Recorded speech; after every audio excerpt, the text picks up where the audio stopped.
Bismillahirrahmanirrahim. Subhanahu wa ta'ala yang telah memberikan kita begitu banyak nikmat dan karunia, baik itu nikmat kekuatan, nikmat kesehatan, dan nikmat ketetapan iman, sehingga pada maghrib ini kita bisa berkumpul di salah satu tempat terbaik di muka bumi ini, yaitu di rumah Allah. Semoga perkumpulan kita ini adalah perkumpulan yang diridhoi oleh Allah Subhanahu wa ta'ala, dan semoga kita juga berkumpul di surga Allah Subhanahu wa ta'ala. Kedua kalinya salat dan salam semoga selalu tercurahkan atas Nabi kita Muhammad sallallahu alaihi wasallam, suri toladan pelita bagi kita di dalam menjalankan agama ini. Jemaah sekalian yang berbahagia, insyaallah pada kesempatan ini kita akan melanjutkan kembali pembahasan yaitu kitab Riyadhus Shalihin, dan masih kita berada di bab taubat, bab kedua dari kitab Riyadhus Shalihin ini. Kita sudah sampai ke hadis yang 16, yang mana pada hadis ke-15 kita sudah membahas bersama-sama bahwasanya senangnya Allah ketika hambanya bertaubat melebihi senangnya seseorang yang melakukan perjalanan dengan tunggangan dan bekal. Namun tiba-tiba di tengah perjalanan tersebut, tunggangan dan beserta bekalnya ini dibawa lari oleh tunggangan tersebut, pergi.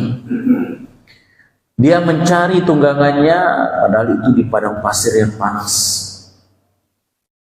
Dia cari, dia kejar, tidak didapati. Akhirnya dia duduk, kemudian dia putus asa. Tiba-tiba tunggangannya itu datang. Kira-kira senang nggak jemaah? Senang sekali. Nah, senangnya orang ini ketika tunggangan dan bekal yang ada di tunggangan tersebut kembali, itu melebihi senangnya Allah ketika hambanya bertaubat.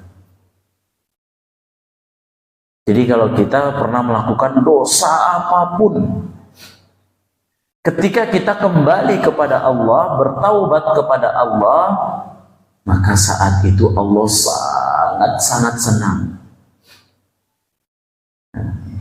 Dan ini menunjukkan adanya sifat senang bagi Allah Subhanahu wa ta'ala.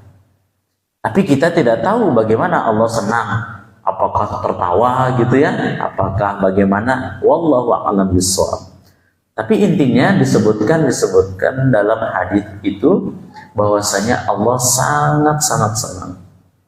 Itu disebutkan dalam hadis yang ke-15 dari kitab Riyadhus Shalihin. Jemaah sekalian yang berbahagia, sekarang kita akan bacakan hadis yang ke-16. Wa'an Abi Musa Abdullah bin Qais al-Ash'ari radhiyallahu anhu 'anil Nabi sallallahu alaihi wasallam qala inna Allah ta'ala yabsutu yadahu bil-laili liyatuba musii'un nahar wa yabsutu yadahu bin-nahari liyatuba musii'ul laili hatta tatlu'asy syamsu min maghribiha, rawahu Muslim. Yang artinya dari Abu Musa Abdullah bin Qais al-Ash'ari radhiyallahu anhu dari Nabi sallallahu alaihi wasallam bersabda, sesungguhnya Allah Ta'ala itu membentangkan tangannya, yakni kerahmatannya disebutkan. Dan ini sebenarnya ya makna asalnya membentangkan tangannya sudah. Itu makna yang harus kita pahami. Di waktu malam untuk menerima taubatnya orang yang berbuat kesalahan di waktu siang, dan juga membentangkan tangannya di waktu siang untuk menerima taubatnya orang yang berbuat kesalahan di waktu malam. Demikian ini terus menerus sampai terbitnya matahari dari arah barat. yakni di saat hampir tibanya hari kiamat, karena setelah ini terjadi tidak diterima lagi taubatnya seseorang. Hadis riwayat Muslim. Dan langsung kita baca hadis ke-17 karena sama ini. Wa an Abi Hurairah radhiyallahu anhu qala Rasulullah sallallahu alaihi wasallam man tahaba qabla an tatlu'a asy-syamsu min maghribiha taballahu alaihi. Dari Abu Hurairah radhiyallahu anhu berkata, Rasulullah sallallahu alaihi wasallam bersabda, barang siapa bertaubat sebelum matahari terbit dari arah barat, maka Allah menerima taubatnya. Hadis riwayat Muslim. Nah, jadi jemaah sekalian menekan oleh Allah Subhanahu wa taala, ini hadis bentuk kasih sayang dan rahmat Allah. Jadi Allah membentangkan tangannya di waktu malam untuk menerima taubat orang yang berbuat kesalahan di siang hari. Jadi misalnya ada orang yang bermaksiat dari pagi sampai sore, dia bermaksiat. Allah itu membentangkan tangannya untuk menerima taubatnya kalau dia mau bertaubat. Ini menunjukkan kasih sayang Allah. Mau sebesar apapun dosa kita, ketika kita bertaubat, taballahu alaihi, Allah akan menerima taubatnya. Yang penting sudah kita bahas syarat diterimanya taubat. Apa jemaah yang masih ingat? Siapa? Ya, syarat diterima taubat apa? Pertama, ikhlas. Harus taubatnya benar-benar karena Allah. Bukan misalnya ada pemabuk, taubatnya karena nggak punya uang untuk beli minuman. Tapi kalau punya uang, ya minum lagi. Nah itu, berarti itu bukan taubat karena Allah, tapi taubat karena apa? Iya, taubat. Karena apa? Nggak ada uang untuk beli. Ini bukan karena Allah. Orang yang bertobat karena Allah, baik dia mampu membeli itu, atau mampu berbuat itu, atau tidak mampu berbuat itu, dia tetap meninggalkan dosa itu. Jelas ini jemaah? Nah, yang kedua apa?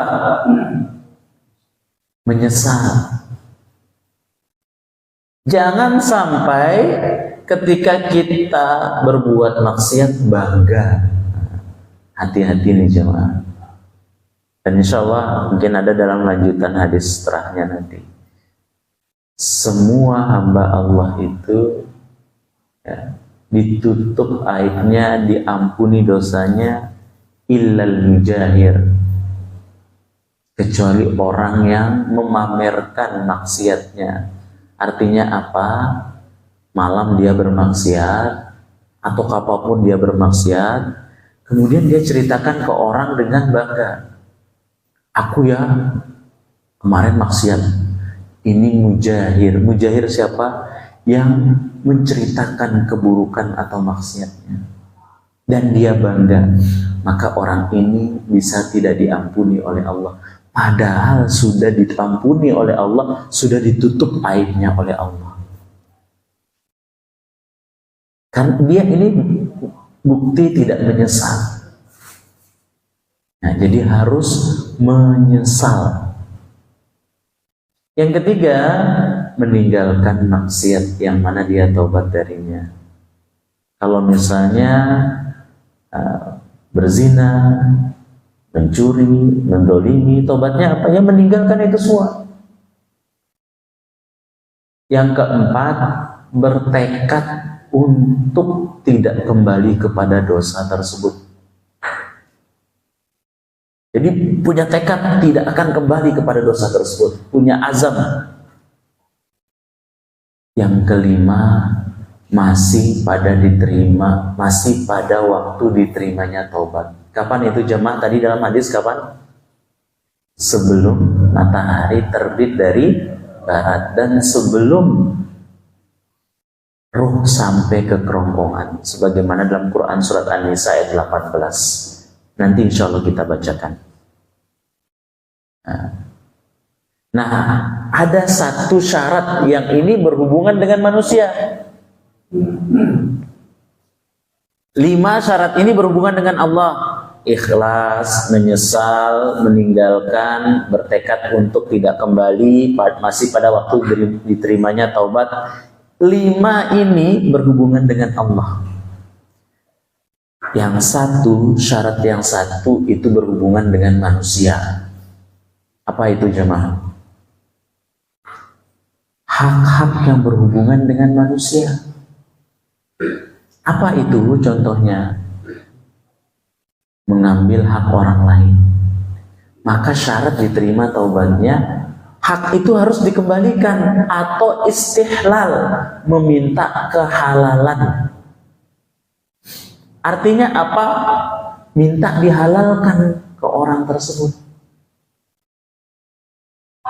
Kalau tidak, belum diterimanya taubatnya. Sulit nggak ini jemaah? Sulit. Kalau ke Allah kita bisa minta langsung, tapi kalau ke manusia belum tentu kita bisa. Jadi hati-hati jemaah berbuat buruk, mendolimi manusia, mengambil hak sesama manusia. Berat itu nanti taubatnya. Sama ghibah, membicarakan keburukan orang lain. Taubatnya jamaah, dia harus bicara di depan orang yang mana dia pernah gibahi seorang dia gibahi. Misalnya di sini dia gibahi salah seorang, maka taubatnya itu harus dia membicarakan kebaikan orang tersebut di hadapan orang-orang tadi. Sulit nggak jemaah? Sulit. Dan dia harus meminta maaf, meminta ridho kepada orang yang dia gibahi. Kenapa jamaah? Nanti di akhirat setelah sirat, setelah kita melewati jembatan itu yang lebih tajam daripada pedang, licin sekali, di sampingnya ada kail besi yang siap menyambar, di bawahnya ada neraka jahanam. Siapa-siapa yang sudah melewati sirat itu jamaah, itu belum tentu masuk surga. Kenapa? Ada namanya kisos. Apa itu kisos? Pembalasan atau pengembalian hak-hak manusia. Jadi yang pernah ngambil hak orang lain, di situ dikisos, dipanggil yang diambil haknya dan yang mengambil haknya. Kalau ridho, orang yang diambil haknya selesai masalahnya, dia bisa masuk surga. Tapi kalau tidak ridho, bisa jadi itu sebab dia masuk neraka. Sama hutang, sudah saya sebutkan pada pertemuan-pertemuan sebelumnya. Hutang jamaah, hati-hati dengan hutang. Seorang yang mati syahid itu masuk surga tanpa hisab. Tapi ada satu sebab yang membuat dia tidak bisa masuk surga. Apa jemaah? Ya hutang. Ada hadis. Jadi Abu Bakar radhiyallahu anhu, beliau malamnya itu bermimpi didatangi oleh salah seorang sahabat yang mati syahid di peperangan. Sahabat ini minta tolong ke Abu Bakar radhiyallahu anhu untuk dibayarkan hutangnya. Datang dalam mimpinya Abu Bakar, ini hadis. Datang dalam mimpinya, kalau tidak salah 3 kali datang dalam mimpi Abu Bakar. Lantas Abu Bakar ini tidak tenang, datang kepada Rasulullah SAW. Tanya Rasulullah, bagaimana dengan mimpi ini wahai Rasulullah? Ya tanya langsung kepada yang menghutangi. Ditanya, ya benar, si fulan punya hutang kepadaku. Saat itu dibayarlah oleh Abu Bakar radhiyallahu anhu. Kalau tidak salah malam setelahnya itu bermimpi dia itu masuk surga, saudara. Jadi salah satu sebab dia terhalang masuk surga, maksudnya artinya mendapatkan siksa kubur kalau dia tidak bisa membayar hutangnya. Karena di kuburan juga bisa disiksa karena hutang. Bisa disiksa karena maksiat-maksiatnya. Jadi orang mati syahid pun jamaah kalau memiliki hutang, bisa jadi hutangnya itu membuat dia tidak masuk surga. Jadi hati-hati. Maka jangan sampai kita berhutang niatnya tidak bayar. Banyak gak seperti itu jemaah? Banyak. Dia hutang niatnya itu ya sudah gak bayar. Padahal ada hadis bunyinya, barang siapa yang berhutang dan dia berniat bayar hutangnya, maka Allah akan bayar hutangnya.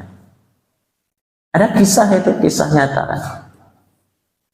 Yang mungkin sudah pernah saya ceritakan juga ini. Jadi ada seorang berhutang. Nah, berhutang, dia berjanji akan mengembalikan hutangnya pada tanggal sekian atau hari sekian, bulan sekian, tahun sekian. Dia berjanji. Nah, kebetulan dia harus berlayar.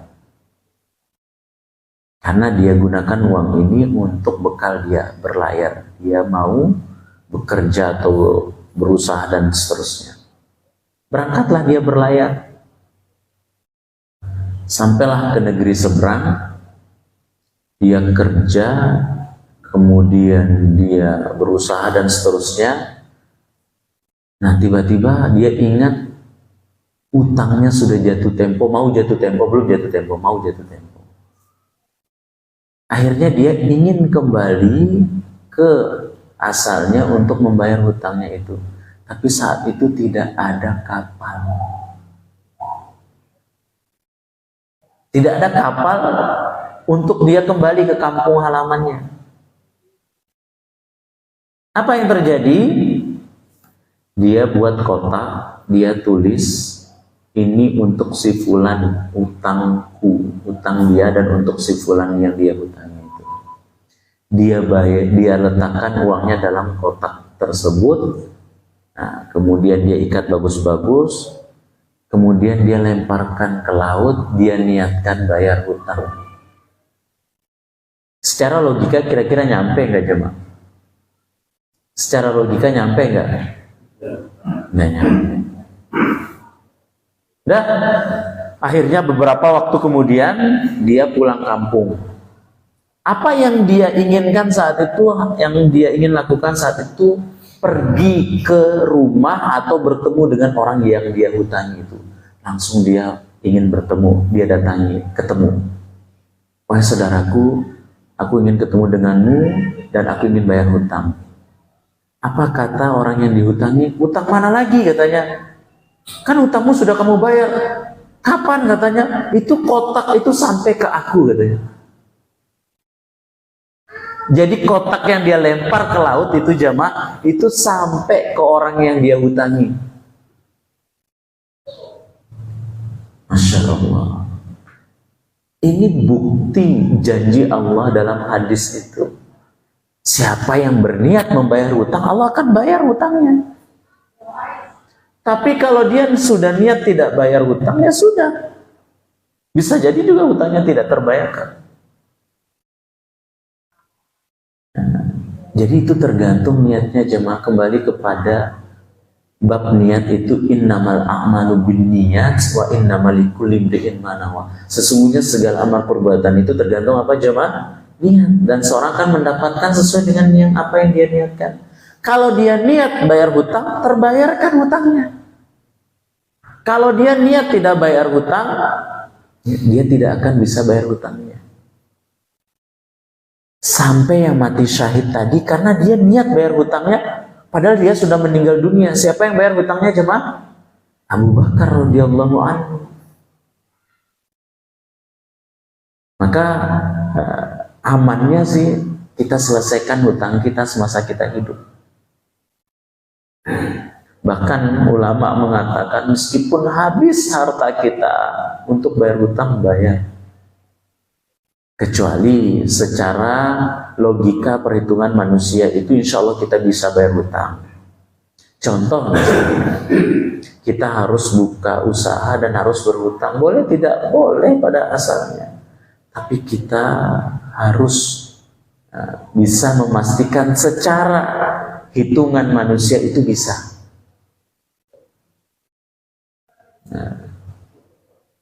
Meskipun ya kalau tidak bisa pun, kalau kita yakin kepada Allah, Allah pasti akan membayarnya.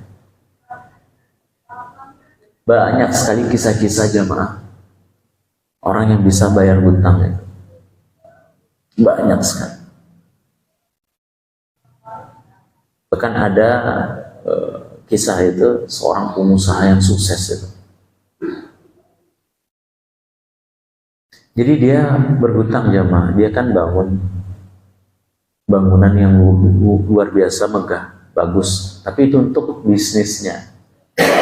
Dan itu sudah di DP lumayan ratusan atau miliaran itu. Kalau tidak dilunasin, jatuh temponya, DP ini sia-sia jamaah. Tahu apa yang dia lakukan? Kalau tidak salah dalam waktu sepekan itu. Dia memohon kepada Allah, ya Allah, bayarlah utangku ya Allah. Sampai dia nangis-nangis, bahkan dia sholat katanya. Dalam waktu sepekan itu dia terbayarkan utangnya. Miliaran itu 2 atau 3 miliar. Itu kisah nyata. Nah, apa doa bisa bayar hutang jemaah? Nah, itu ikuti saya. Allahumma kfini bihalalika an haramika wa aghnini bifadlika amman siwaka. Allahumma kfini bihalalika an haramika wa aghnini bifadlika amman siwaka. Sekali lagi, Allahumma kfini bihalalika an haramika wa aghnini bifadlika amman siwaka. Ya Allah, cukupkanlah aku yang halal darimu, bukan yang haram.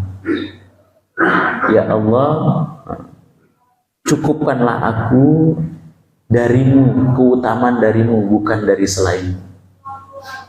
Ini doa dimudahkan bayar hutang.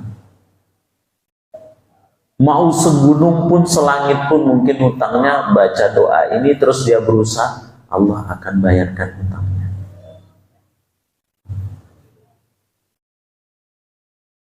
Ini doa dari Rasulullah SAW.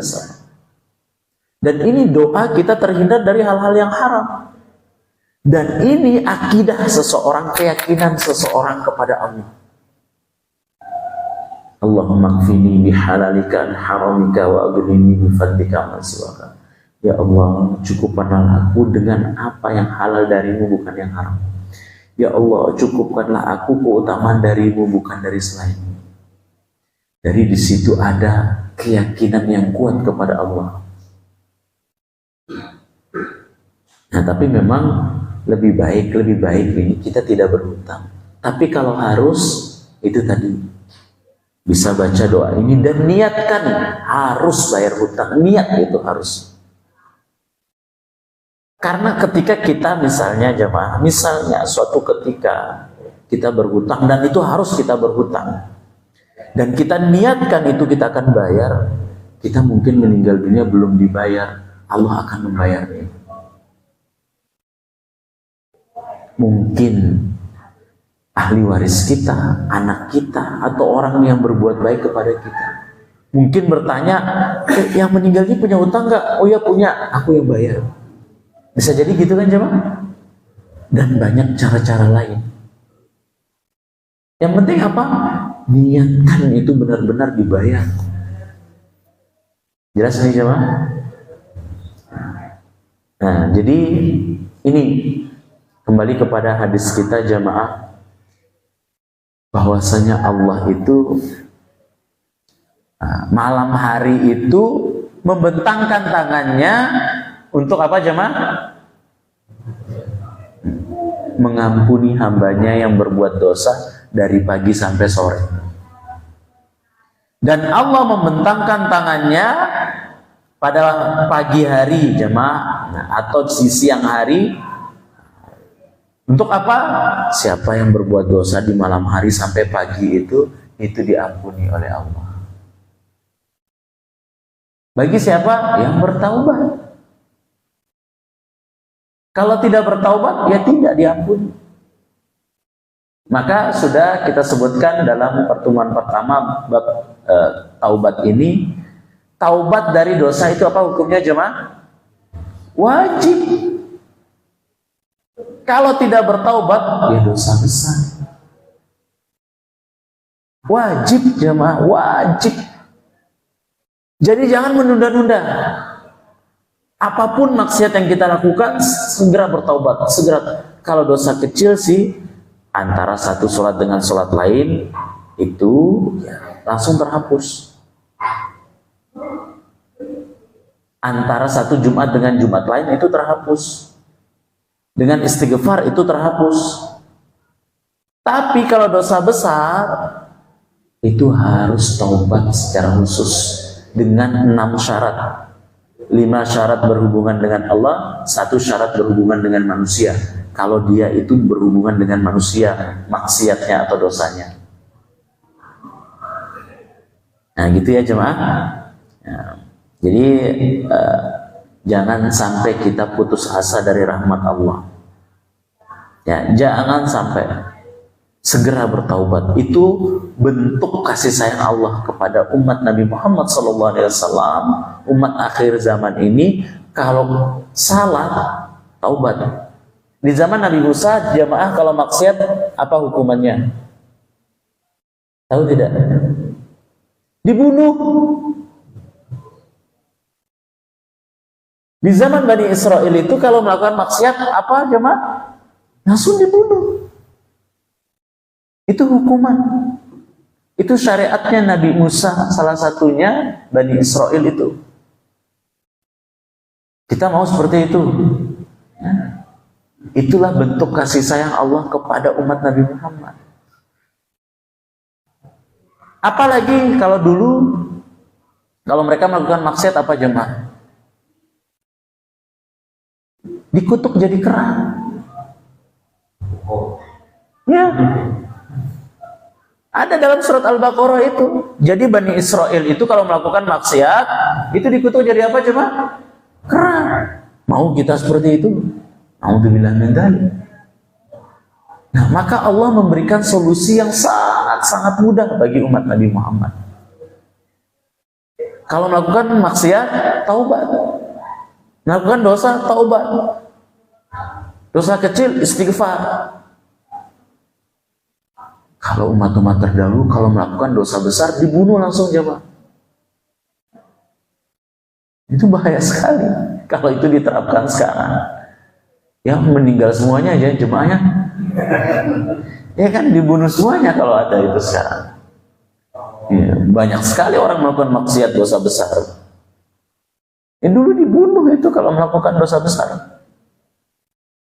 Itu tadi sampai dirubah menjadi kera. Kunu qiradatan khasiin, jadilah kera yang hina. Itu dalam Quran surat Al-Baqarah, dalam kisah Bani Israel itu. Maka kita bersyukur jamaah, beruntung kita. Kalau kita berbuat dosa hanya dengan bertaubat, mohon ampun kepada Allah. Nah, tapi kalau itu tadi umat-umat terdahulu ya seperti itu. Nah, jelas nih jemaah. Nah, ini patut kita syukuri, maka jangan sampai hari-hari kita tidak ada istighfar. Ingat dalam hadis sebelumnya sudah kita bahas, Rasulullah beristighfar berapa kali? 70 kali minimal. Bahkan disebutkan dalam riwayat lain berapa?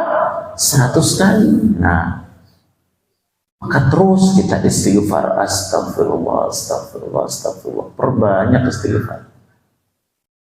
Jangan berhenti lisan kita ini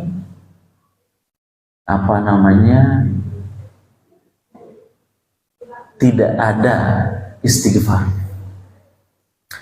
Ada kisah Imam Ahmad, meskipun ada sebagian ulama itu mengatakan hadis atau riwayat ini lemah katanya. Tapi ada yang mengatakan ada benarnya juga. Tapi intinya ini motivasi saja bagi kita. Kalau cerita ini tidak benar, tapi minimal kita sebagai motivasi. Karena ada yang mengatakan riwayat ini tidak benar, tapi ada filmnya, sampai ada filmnya ini. Dan beberapa ustadz juga menceritakan ini. Tapi intinya kalau cerita ini salah, minimal hanya motivasi ya jemaah. Nah, jadi kisahnya seperti ini. Jadi Imam Ahmad itu beliau kok kepingin sekali kalau tidak salah ke Baghdad. Kalau nggak salah beliau kan bukan di Baghdad tempatnya, terus beliau kepingin ke Baghdad. Imam Ahmad bin Hanbal, salah satu imam mazhab.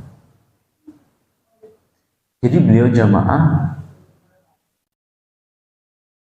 tiba-tiba saja kok kepengen ya gitu. Kenapa ya gitu. Jadi kepengen saja. Akhirnya apa yang terjadi saat itu? Berangkatlah beliau, padahal jauh perjalanannya. Akhirnya beliau sampai masjid, sholat, kemudian istirahat di masjid itu. Diusir oleh takmirnya. Sana, keluar masjid. Kemudian di teras masjid juga diusir sampai keluar masjid, nggak boleh tidur situ katanya, nggak boleh tidur di masjid. Lihat jamaah, dulu itu kan nggak ada foto, nggak ada apa jamaah. Jadi namanya dikenal, Imam Ahmad bin Hanbal kenal oleh orang-orang namanya, tapi banyak orang yang tidak tahu, mukanya nggak tahu kecuali orang yang langsung atau sering bertemu dengan beliau. Tapi nama beliau terkenal sekali saat itu, cuma orang belum tahu muka Imam Ahmad itu mana, nggak tahu. Dan Imam Ahmad nggak bilang misalnya pas diusir oleh takmir itu, aku Imam Ahmad, enggak. Ini ulama yang luar biasa, tawaduknya, rendah hati. Apa yang terjadi saat itu jemaah? Ada penjual roti atau pembuat roti itu, nah, terus sekitar situ, wahai saudaraku sini. Ya, sini ke tempatku katanya. Terus tempatnya, terus dikasih roti, dikasih minuman. Nah, Imam Ahmad nih heran dengan orang ini. Dia kan buat adonan roti, kalau dibuat adonan kan ya, dia baca istighfar, astagfirullah, astagfirullah. Dia terus istighfar ketika membuat adonan sampai memanggang rotinya atau menggoreng rotinya dan seterusnya itu, dia istighfar. Imam Ahmad ini tertarik dengan orang itu, tanya, apa yang sudah kamu dapatkan dari amalanmu ini? Amalan apa? Istighfar. Kok saya lihat kamu setiap saat istighfar, astagfirullah, astagfirullah, astagfirullah. Orang tersebut senyum, penjual roti ini senyum. Semua apa yang aku doakan kepada Allah, apa yang aku minta kepada Allah pasti diberikannya. Jadi apapun yang beliau minta kepada Allah selalu dikabulkan. Imam Ahmad bilang, Masya Allah. Tapi satu katanya, ada yang belum dijawab dikabulkan oleh Allah. Apa itu? Bertemu dengan Imam Ahmad katanya. Langsung Imam Ahmad, wahai saudaraku, Allah sudah mengabulkan doamu. Ini aku Imam Ahmad jauh-jauh datang dari tempatku ke Baghdad ternyata karena doamu katanya. Itu cuma. Jadi dengan istighfar itu doa-doa kita dikabulkan oleh Allah. Maka di dalam Quran surat Nuh itu ayat 10 sampai 12. Faqultu astaghfiru rabbakum innahu kana ghaffara yursilis samaa 'alaikum midrara wa yumditkum bi amwali wa banin wa yaj'al lakum jannatin wa yaj'al lakum anhar. Ini Quran surat Nuh. Kita buka saja jemaah. Jadi Quran surat Nuh ini menyebutkan manfaat atau kebaikan yang kita dapat dari istighfar. Kita bacakan jemaah artinya. Fakultu, aku berkata, maka aku berkata kepada mereka, maksudnya Nabi Nuh, jemaah berkata kepada mereka kaumnya, mohonlah ampunan kepada Rabbmu, sungguh Dia Maha Pengampun. Nah, kemudian di sini disebutkan, niscaya Dia akan menurunkan hujan yang lebat dari langit kepadamu, dan Dia memperbanyak harta dan anak-anakmu, dan mengadakan kebun-kebun untukmu, dan mengadakan sungai-sungai untukmu. Jadi kalau kita banyak istighfar, pertama, yang tidak pernah turun hujan akan turun hujan. Nah, ada berita Juli Agustus ini jamaah, kemungkinan besar itu kemarau panjang. Ini menurut perakiraan cuaca. Maka apa yang harus kita lakukan? Pertama jamaah istighfar. Perbanyak istighfar. Karena tidak turunnya hujan salah satu sebabnya adalah maksiat kepada Allah. Jadi hujan gak turun-turun itu biasanya karena maksiat, karena dosa yang dilakukan oleh umat manusia. Maka kalau mau diturunkan hujan, istighfar banyak. Apa selanjutnya? Yaitu Allah akan memperbanyak harta. Yang merasa masih sempit rezekinya, atau banyak rezekinya tapi tidak berkah, banyak istighfar. Apa selanjutnya? Diberikan keturunan. Apa selanjutnya? Kebun-kebunnya jadi subur, sungai-sungai itu mengalir. Jadi itu diantara manfaat istighfar. Diturunkan hujan, diperbanyak dan diberi keberkahan hartanya, anaknya, kemudian kebunnya, sungai-sungai mengalir. Kalau ini kisah nyata, ada kisah nyata, itu ada suami istri, puluhan tahun belum memiliki anak. Dan dokter bilang itu sedikit sekali kemungkinan akan memiliki anak. Sudah program sana sini sudah. Akhirnya ikut kajian tentang manfaat istighfar, tentang ayat ini. Quran surat Nuh ayat 10 sampai 12. Apa yang dilakukan oleh suami istri? Ayo kita perbanyak istighfar, kita mohon kepada Allah. Demi Allah jamaah, beberapa bulan kemudian hamil istrinya. Demi Allah, ini kisah nyata. Hamil istrinya. Senang sekali, luar biasa jemaah, senang sekali. Lahir anaknya selamat, kalau tidak salah perempuan. Dia bilang kita mau anak lagi lah gitu, tambah anak, istighfar jamaah banyak, lahir anak kedua. Ya, jadi hamil dulu jamaah, bukan langsung lahir ya. Jadi hamil lagi. Kalau nggak salah anaknya perempuan lagi. Bilang suaminya, aku mau anak laki-laki lah. Perbanyak istighfar jamaah. Hamil lagi istrinya, lahir anak ketiga laki-laki jemaah sesuai dengan doanya. Ini kisah nyata. Dan banyak kisah-kisah nyata lainnya. Saya buka itu ada berapa video ya Allah. Pengakuan kisah nyata seorang itu. Kalau nggak salah Bu siapa namanya, Bu Aisyah atau Bu Fatimah yang Surabaya, yang orang kaya banget itu. Itu anaknya kan divonis oleh dokter nggak akan bisa melahirkan. Apa yang beliau lakukan? Perbanyak istighfar dan beliau berinfak. Apa yang terjadi? Beliau menjadikan istighfarnya, infaknya itu wasilah memohon kepada Allah Subhanahu wa taala apa yang terjadi jamaah? Anaknya bisa hamil dan melahirkan. Beliau punya cucu. Ini kisah nyata. Nah, maka jamaah, kalau kita kok hidup kita kok nggak tenang, kok kayak nggak nyaman, coba perbanyak istighfar, mohon ampun kepada Allah. Jangan-jangan ada dosa yang kita lakukan dan kita belum tobat dari dosa itu. Demi Allah jemaah, kalau kita merasa kok hidup saya nggak tenang, nggak berkah gitu, nggak bahagia gitu, coba istighfar, coba mohon ampun. Biasanya ada dosa yang kita belum bertobat dari dosa itu. Karena fitrah hati ini jemaah tenang dengan ibadah, tenang dengan ketaatan. Nggak usah jauh-jauh, sering saya katakan, coba kita selesai sholat, gimana rasanya? Belum, alhamdulillah sudah sholat, benar nggak? Nah itu bukti.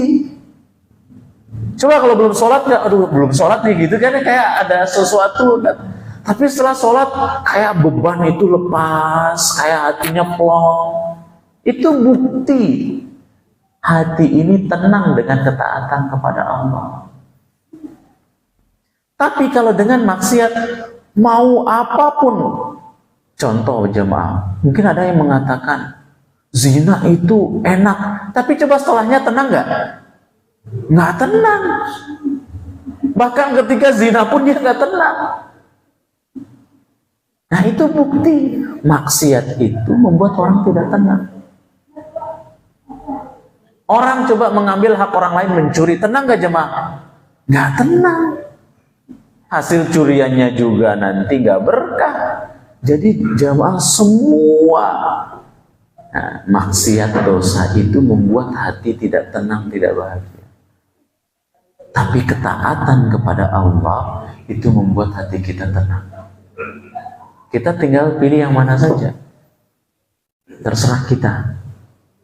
Wa hadainahun najdain. Kami telah memilih dua jalan kata Allah.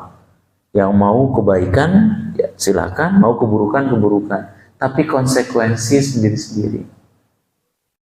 Maka ketika ada orang yang berkata, oh sekarang yang haram aja sulit, apalagi yang halal. Ini adalah pernyataan orang yang tidak beriman. Apa firman Allah dalam hadis qudsi?